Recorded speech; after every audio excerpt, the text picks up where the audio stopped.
Chapter 2, Chemical Level of Organization. Inorganic chemistry is covered in Chapter 2 as well as organic chemistry. You have a packet that you are responsible for, and in that packet on pages 1 through 10 are inorganic chemistry information, and then the remainder is organic chemistry.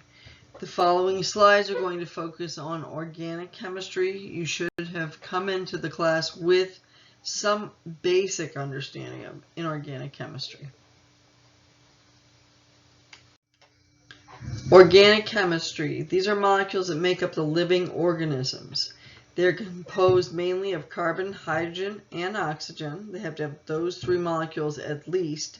Then they will have other molecules present in smaller amounts, such as nitrogen or sulfur or phosphate. In humans, organic molecules are either solids in a solid form or in one of the three types of water-based solutions.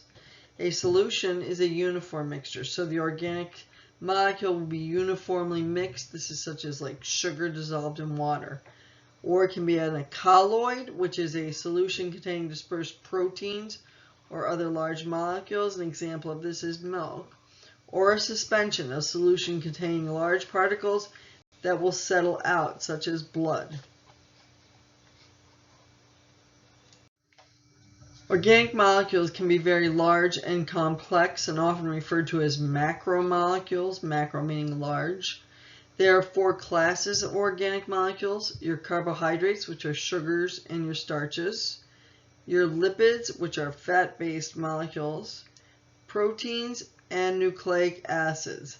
This will include DNA, which contains your genetic information, and RNA, which is utilized for protein synthesis.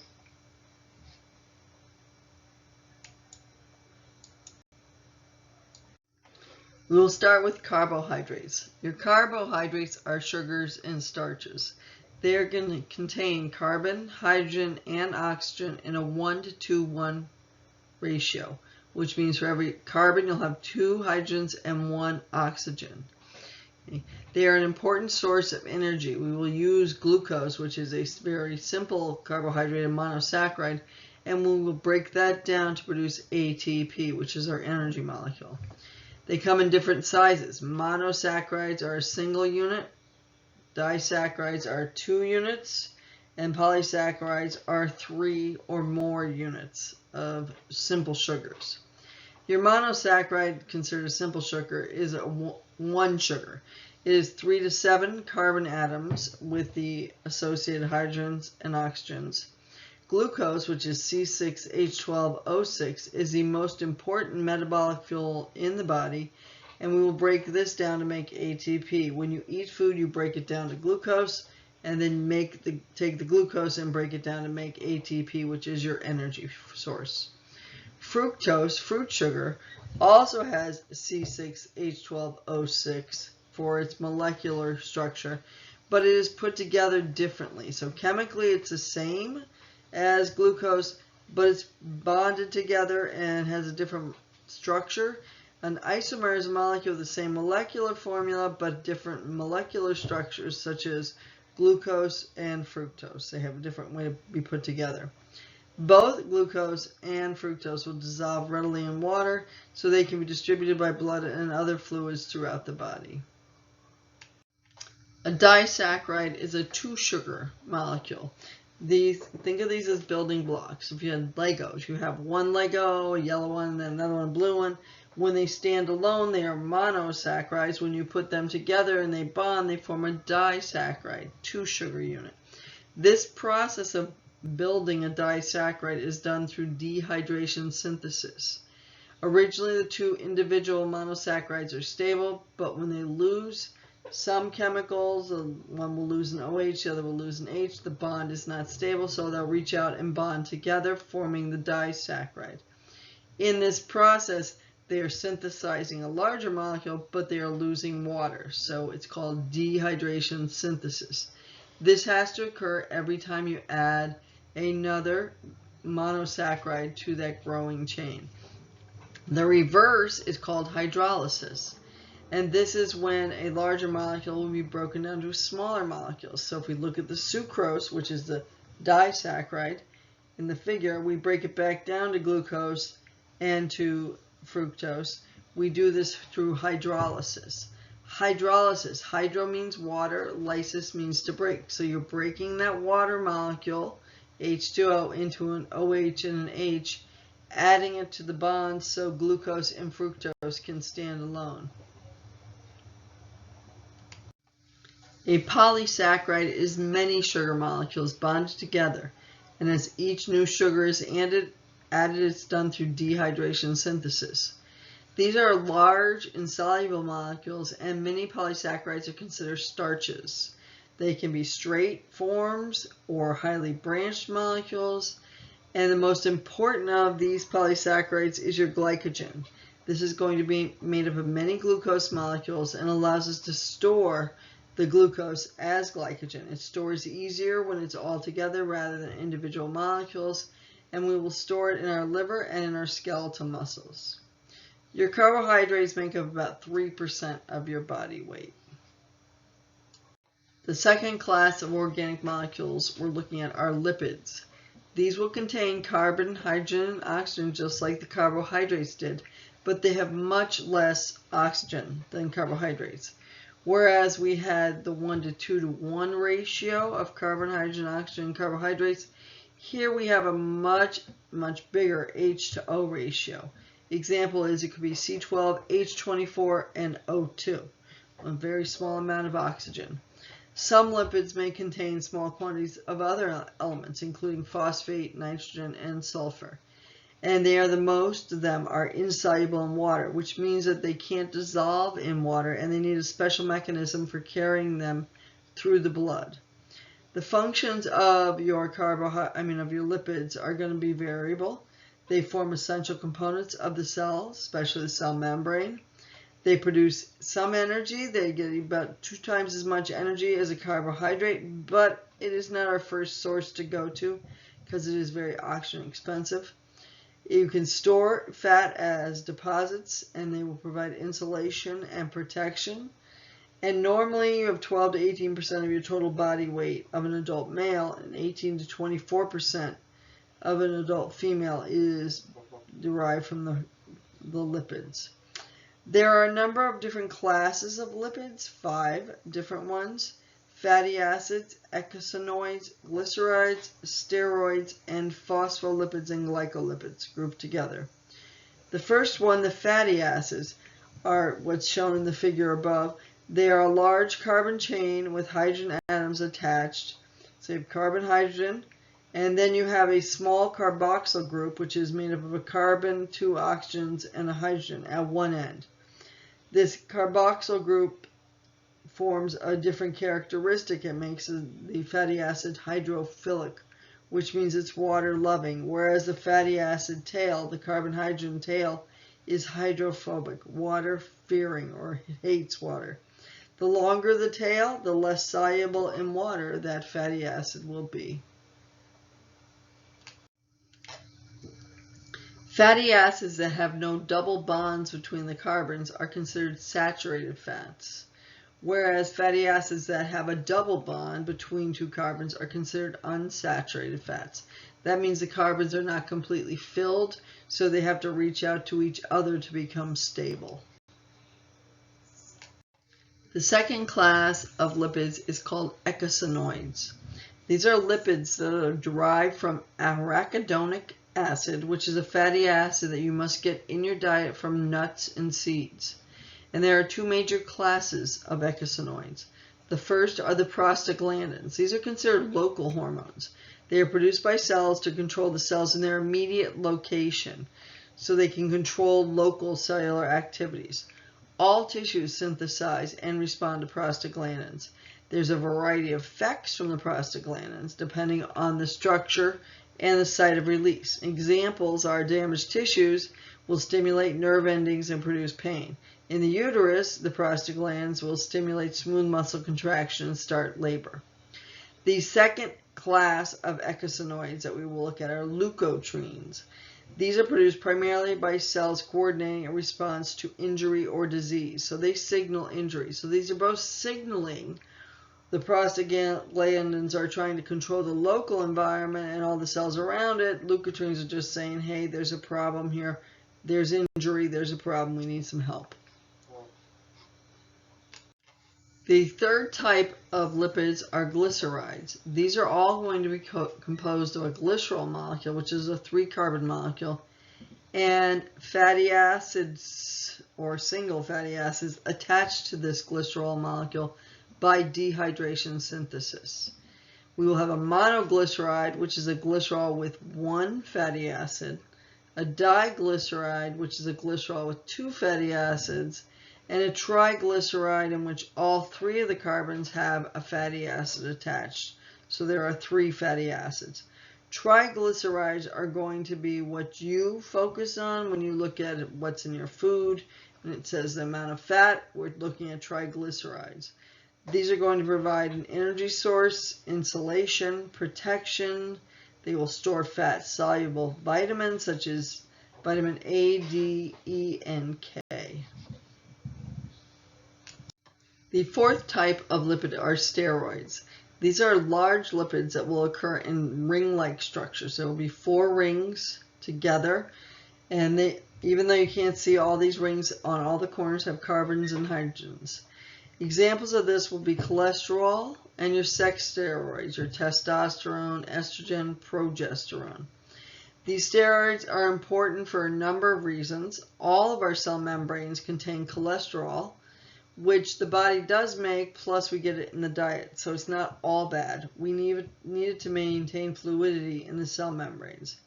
Your sex steroids are going to regulate sexual function and secondary sexual characteristics. We also have steroids that are involved with regulation of tissue metabolism and mineral balance. These are corticosteroids and calcitrol. And we have steroid derivatives such as bile salts, which we need for normal processing of dietary fats. And we eat the fat, we release the bile salts in the bile from the gallbladder, and they help to break it down and help us absorb the fats.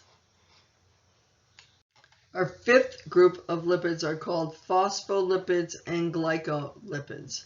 And these are going to be synthesized by the cell from fatty acids. A phospholipid is going to be composed of a diglyceride, which means it has the glycerol molecule and 2 fatty acid chains. And then on the opposite side of the 3rd carbon will be a phosphate group. Now this is going to give the side where the fatty acid chains are a hydrophobic characteristic, and where the phosphate group is, it will be hydrophilic.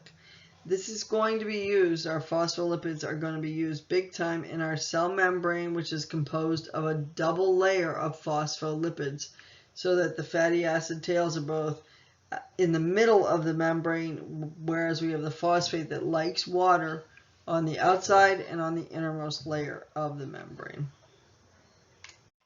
With your glycolipids, you have a carbohydrate attached to the diglyceride.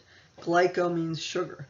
So this carbohydrate is going to provide a hydrophilic area, whereas the 2 fatty acid tails will be hydrophobic. Your cholesterol, your phospholipids, and your glycolipids are all structural lipids involved in forming the plasma membrane.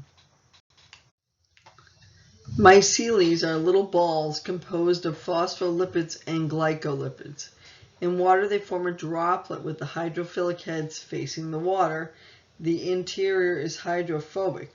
This is going to allow for us to transport lipids within that hydrophobic inner sphere, and we can move it through water and carry it through the water areas, plus your blood is mostly water, so we can move hydrophobic molecules around. The 3rd group of organic molecules is proteins. Proteins contain carbon, hydrogen, oxygen, and now we see a new molecule, nitrogen. There may also be a small amount of sulfur present. These are the most abundant of the organic components, and there are about 2 million different proteins in our body. They make up about 20% of the total body weight. Your proteins have a diverse number of functions. They are involved with structure and forming structural proteins for support and making the 3D framework of your body. You have proteins that are involved with movement. These are contractile proteins called myosin and actin, and they are involved with muscle contraction. Proteins that are involved with transport. These transport proteins will carry lipids, hormones, gases, special minerals in the blood, and they also transport material within the cell itself. Example of a transport protein is going to be hemoglobin, which carries iron around in the blood. We also have the fourth function, the buffering, where they prevent dangerous pH changes in the cells and tissues. They're involved with metabolic regulation. These are proteins that are called enzymes, which speed up chemical reactions so they can occur quick enough for your metabolism to occur. Proteins are involved with coordination and control, such as your protein hormones that control various things such as growth. And we also have proteins that are involved with defense. Antibodies are proteins that fight foreign invaders. Clotting proteins help the blood clot. Keratin in the skin is a protein that protects you from wounds. Now your proteins are made up of amino acids. If we go back to carbohydrates and we think of those little Lego blocks, and we put two Lego blocks together and we made a disaccharide with sugars, here our building block, or the Lego block, is going to be an amino acid. There are 20 different types of amino acids, so now we have 20 different colors of Lego blocks. Those amino acids are all going to be composed of a central carbon, as seen in the figure above, an amino group, which is an NH2, there's our nitrogen, a carboxyl group, which is the COOH or COO group, which makes it acidic, and a hydrogen. Then there's an R group. So remember, your carbons will bond with 4 different molecules or 4 different areas. So the last bond is going to go to an R group. This is going to be a variable group. And this comes in 20 different forms, and this is how we account for 20 different amino acids. If we take one amino acid and we bond it to a second amino acid, we form a dipeptide. And this bonding is going to be through the dehydration synthesis, and it will form a peptide bond between the two amino acids. A polypeptide is when you keep adding more amino acids. So you have many amino acids bonded together. They each are bonded through peptide bonds. It requires dehydration synthesis. And a polypeptide can be more than 100 amino acids. And when it is considered a protein. In this figure, we are looking at how peptide bonds form. We're taking 2 amino acids. We're bonding them together. We're losing that water molecule. So this is through dehydration synthesis. These 2 amino acids come together. They form a dipeptide, which means 2 amino acids. And when they break down, they do it via hydrolysis, where you need water added to it so the 2 amino acids can separate and form complete satisfied molecules. With your proteins, not only is the chemical makeup important, but the actual physical structure of that protein, the shape that protein folds into, is important to how well it will function. Your amino acids, that chain of amino acids all held together by a bunch of peptide bonds, will be folded into a specific shape, and this is dictated by the protein itself. And so both structure and shape for proteins to function are necessary. Your protein can form into 4 different levels of complexity when it comes to structure. We have the primary structure, which is just the linear chain of amino acids all held together by those peptide bonds. And that chain will then fold into the secondary structure. This will be the chain of amino acids which will form a coiled shape called, looks like a spiral, called the alpha helix. Or it can fold into a flat pleated sheet called the beta sheet. This is like, I consider the alpha helix, think of it as a slinky. Okay, where it's all coiled together and held together by sulfur bonds, or the pleated sheet. If you remember when you were a kid and you made these paper fans and you folded the paper up and made it into like a fan so it was kind of pleated, that's what that looks like. This is a figure of the primary structure folded to form a beta sheet, which is the pleated sheet, which I was talking about, like the paper fans I used to make. The tertiary structure of the protein is when the secondary structure, where it's been folded or coiled, will then fold over on itself. Sort of like if you think of the slinky, it came out when you first got it, it was a nice tight little coil. Now it's kind of bent up and entangled with each other. That is what the tertiary structure looks like. So it gives it a more globular or more three-dimensional shape. The quaternary structure, which means fourth, has two or more of those polypeptide chains that were in the tertiary structure and intertwined together. So again, if we go back to thinking about the slinky, say you got a pink slinky and a blue slinky and a purple slinky, and they all get entangled in the toy box and they come out together as a big blob with all these different chains intertangled together. This is what the quaternary structure is. Now, not all proteins go to the quaternary. They all go to tertiary, but not all go to quaternary. And the final shape of the protein is called its native conformation. Okay? If it loses its native conformation, its shape, it will undergo a process called denaturation, which means that it no longer functions because the protein needs to have the shape, not just the single linear chain of amino acids. When it loses its shape, it will go back and it undergoes denaturization. It will go back to the primary structure. So the amino acids are still there, but the structure is not. And this is going to happen in a number of different ways, but it will no longer function just as a straight chain of amino acids. Looking at molecules in their quaternary structure, we have two different types of shapes they can take. Globular proteins are going to be compact and rounded, and generally their job is to carry something. So they're intertwined on each other, they form little spots where something can sit, and they can carry it about, and they tend to be soluble in water. An example would be hemoglobin, which carries iron in those little units where it's folded, or your enzymes, which also carry molecules. The other way that it could form is into a fibrous protein, and these are more extended sheets or strands. And they make a number of these helical polypeptides, put them together, and they tend to be very tough and durable, and they tend to be insoluble.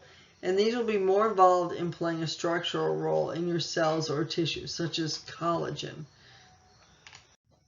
Here we're going to look at a specific type of protein, and these are your enzymes. Your enzymes are globular proteins that act as a biological catalyst. What a catalyst does is it speeds up a chemical reaction, makes it go faster. It would occur on its own without the enzyme, but it will go extremely slow and may not meet your biological needs. This is considered a biological catalyst because this is what we use in our systems.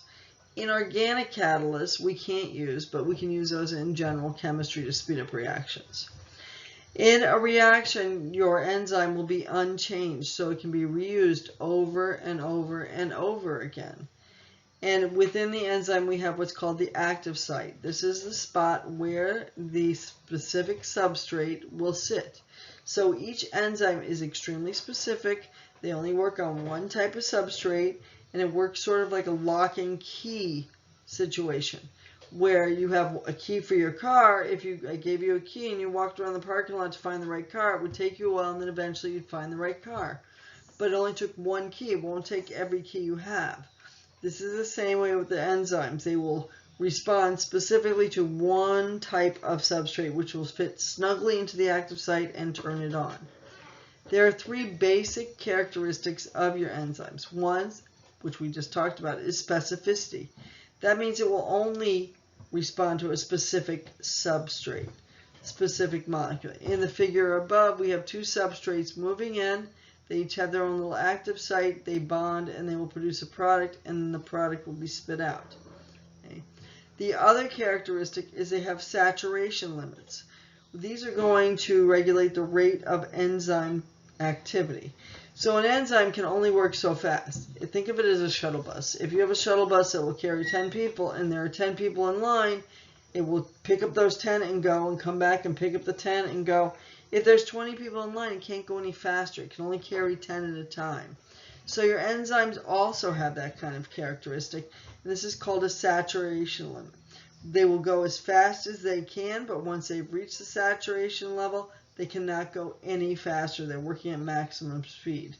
The only way to increase that rate would be to add more enzymes onto the line so they can pick up the remaining substrate and speed up the activity. And the last characteristic that your enzymes have is regulation. We want to be able to control them, to turn them on and off. So a variety of factors will come into place to control the enzymes. They have cofactors, which is anything that changes the shape of the enzyme, and when you change the shape of the enzyme, it'll change the shape of the active site.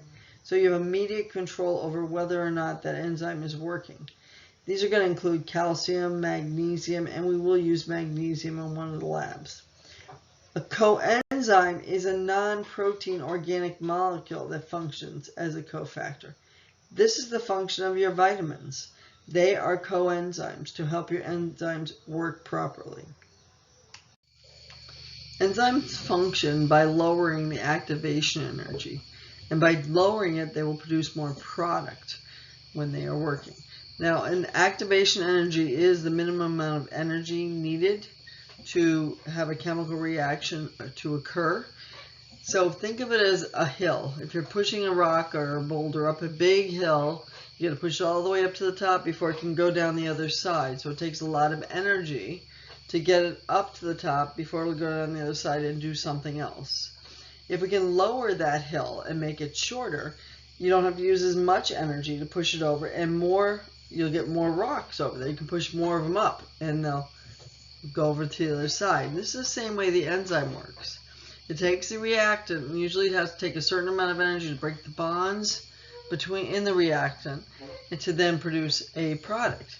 But with the enzyme, what it does is it reduces the amount of energy needed, so more reactants will be broken down, therefore more product will be produced.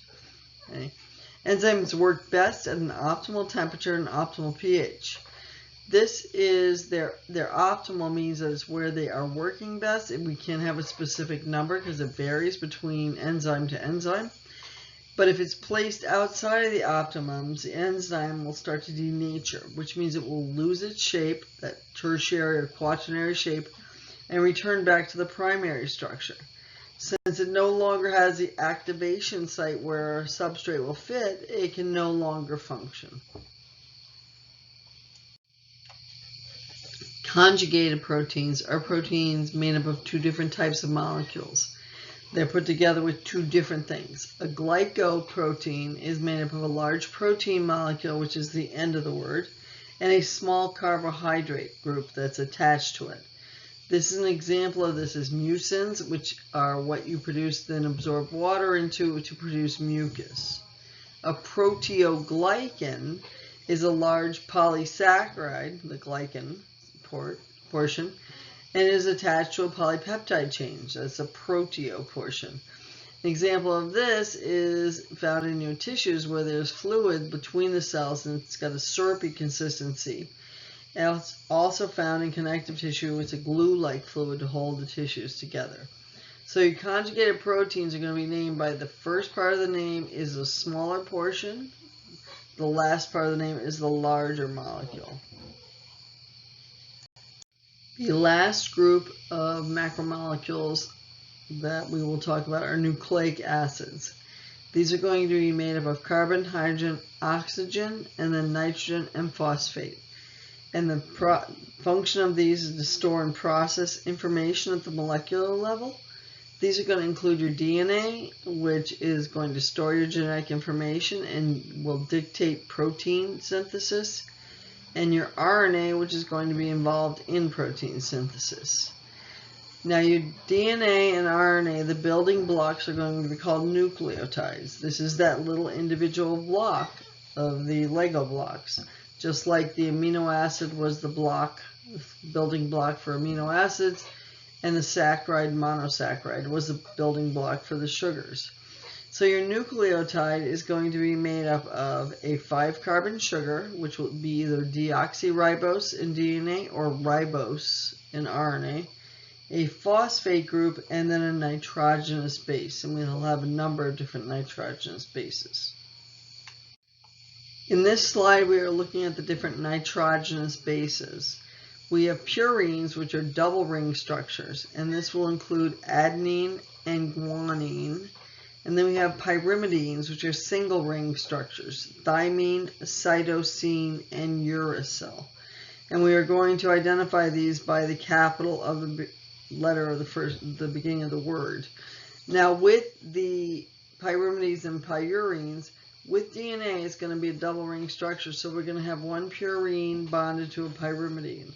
And to help you remember pyrimidines in DNA, they have the Y in the name. Thymine and cytosine are both in DNA, and they have a Y in their name. DNA stands for deoxyribose nucleic acid. It is a double helix structure, sort of like a spiral staircase where it swirls around. It has hydrogen bonding between the two nitrogenous bases.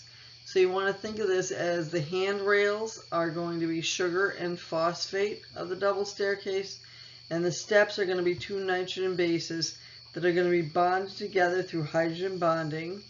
You have adenine and thymine always holding hands, and guanine and cytosine always holding hands, and this is called complementary base pairing. The two DNA strands are complement of each other, so they work together. A has a T, C has a G, G has a C, all the way down. And the 5-carbon sugar is called deoxyribose. With RNA, it is called ribonucleic acid, and this is a single strand.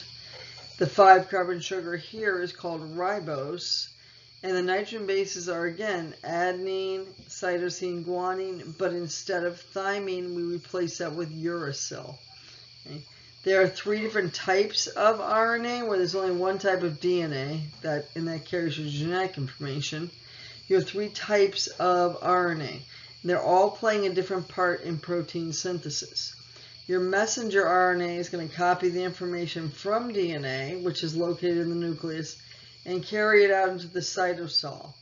The ribosomal RNA is going to make up the ribosomes, which are going to provide the location to build the proteins and will bind with the messenger RNA. And the transfer RNA is going to bring over the amino acids to make the protein. So we're going to read the DNA in a nucleotide language and then convert it to a language of protein, which is going to be based on amino acids. The last thing we're going to discuss in this chapter is high energy compounds. And the high energy compound that is most important to humans is ATP. This is adenosine triphosphate. This is going to store energy that we have taken in from our food. We convert that energy to bonded energy, and we store it in the high energy bonds of ATP that will form between one phosphate molecule and another. There are the last 2 phosphate, because triphosphate has 3 phosphates. The first bond between the adenine and the phosphate is not a high energy bond, but the next 2 between the 2 different phosphates are high energy bonds. And when you break one of those high energy bonds, it will release a huge amount of energy that will drive our chemical reactions. Phosphorylation is the attachment of phosphate group to another organic molecule. And in this case, if we take ADP, which is adenosine diphosphate, where it only has 2 phosphates, and we add a 3rd phosphate, we convert it to ATP, and we have done that through phosphorylation. We actually can go all the way back to AMP, which is adenosine monophosphate, where it only has the 1 phosphate. Now that first phosphate has a low energy bond, but we can then add 2 phosphates to ultimately make that into ATP, and both of those phosphates will have a high energy bond.